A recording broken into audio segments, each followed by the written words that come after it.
Did you know there's a simple trick that makes a single squash plant produce 33 pounds or more of fruit? I spent years growing squash the conventional way, threw the seeds in the ground, let the plant do whatever it wanted, and at the end of the season, I harvested 2 or 3 small squash per plant, barely enough to make a soup. The production was disappointing. I thought that was just how squash worked in a home garden. Low yield, nothing special. Until I was talking to growers at a local farming fair. One of them told me something that changed everything. He said the secret to abundant squash production isn't a special fertilizer. It isn't a magic variety. It's a management technique that forces the plant to produce far more fruit instead of growing endless foliage. He explained the method in detail. I went home and tried it on the next planting. The difference was absurd. From one plant I harvested 6 large squash and 5 medium ones. I weighed it all. 36 pounds from a single plant. More than 5 times what I used to get. Today I'm going to teach you this trick, complete, step by step, so you can transform your squash harvest. And there's a secret about manual pollination that guarantees every flower becomes fruit. If you want abundant squash without spending more space or effort, subscribe and hit the bell right now. Let's discover this together. Why does squash normally produce so little? Before I teach you the trick, you need to understand why the conventional method of letting squash grow freely results in weak production. When you understand the problem, the solution makes perfect sense. Squash is a plant of vigorous, practically unlimited growth. A single plant can produce vines 30 to 60 feet long if left to grow freely. It grows and grows and grows, takes up enormous space. The problem is that a plant spending energy growing vines and leaves doesn't have energy left over to produce fruit. Energy is limited. The more that goes to foliage, the less goes to fruit. When the plant has too many vines, it produces many flowers but can't sustain all the potential fruit. The squash start to form but stay small or fall off before maturing because the plant doesn't have resources for all of them. Another problem. Very long vines make pollination difficult. Flowers end up scattered across a huge area, far from each other. Bees have difficulty pollinating all of them efficiently. The trick I'm about to teach you is based on strategic pruning and vine management.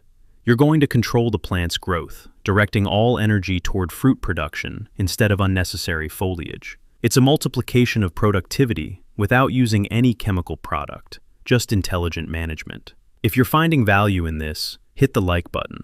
Let's build your most productive squash season ever. Choosing the right variety. The trick works with any squash variety, but some respond especially well.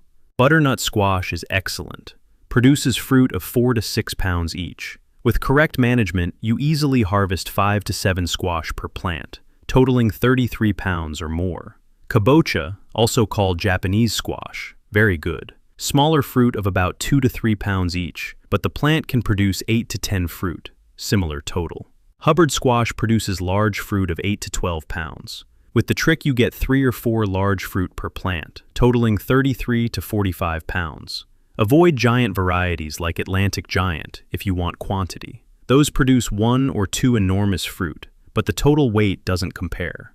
I use butternut because it's versatile, delicious, and stores for months after harvest. Preparing rich soil. Squash is an extremely nutrient-hungry plant. To produce 33 pounds of fruit, it needs exceptionally rich soil. Choose a spot that gets full sun all day. Squash needs at least 8 hours of direct sunlight. More is better. Dig a large hole, about 2 feet in diameter and 16 inches deep. You'll plant 1 or 2 plants in this enriched hole. Fill half the hole with well-aged compost or well-aged cow manure. Squash loves abundant organic matter. Add 3 tablespoons of bone meal. Phosphorus stimulates flowering and fruit formation. Add 2 cups of sifted wood ash. Potassium is essential for large, flavorful fruit. Mix everything thoroughly with the soil you removed. The final mix should be rich, dark, smelling like forest floor.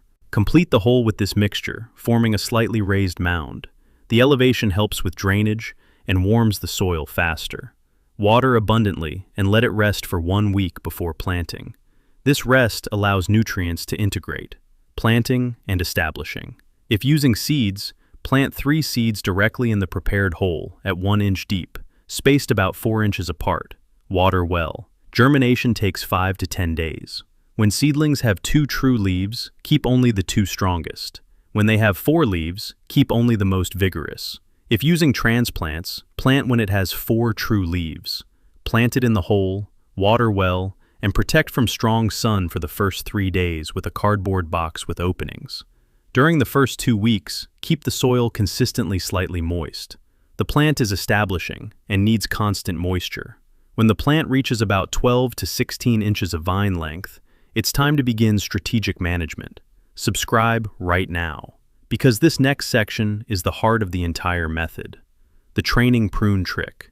Here's the core of the method. The training prune that transforms mediocre production into abundant production. When the plant develops a main vine about 3 feet long, it will start producing lateral vines in the leaf axils. These lateral vines are called secondary runners. Keep only the 4 most vigorous secondary runners closest to the base. Prune all other secondary runners that appear beyond those 4. Cut flush with the main vine using clean scissors. Now you have a plant with 1 main vine and 4 secondary runners. 5 vines total. That's all you're going to let grow. When the 4 secondary runners reach about 6 feet long, cut the tip of each one. This is called tipping. Remove the last 8 inches of each secondary runner. Also tip the main vine when it reaches 8 feet. What does this do? It stops the plant from spending energy growing endlessly. It forces the plant to redirect all energy toward the flowers and fruit already on the vines. Additionally, keep pruning any tertiary vines that try to grow from the secondaries. You want only the 5 main vines, nothing beyond that.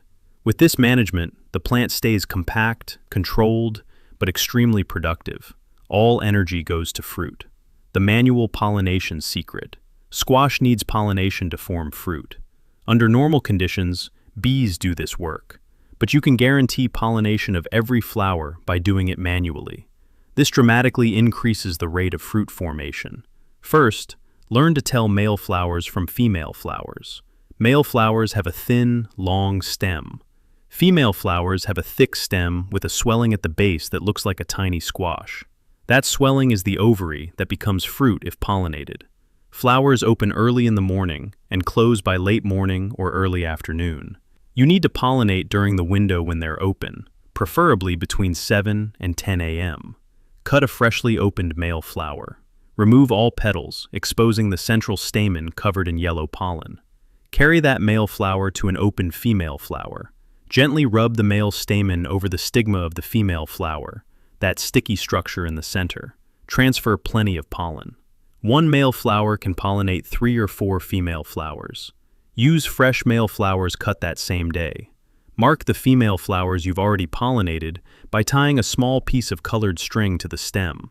This way, you know which ones were pollinated and can track whether they become fruit. Do this every morning during the entire flowering period.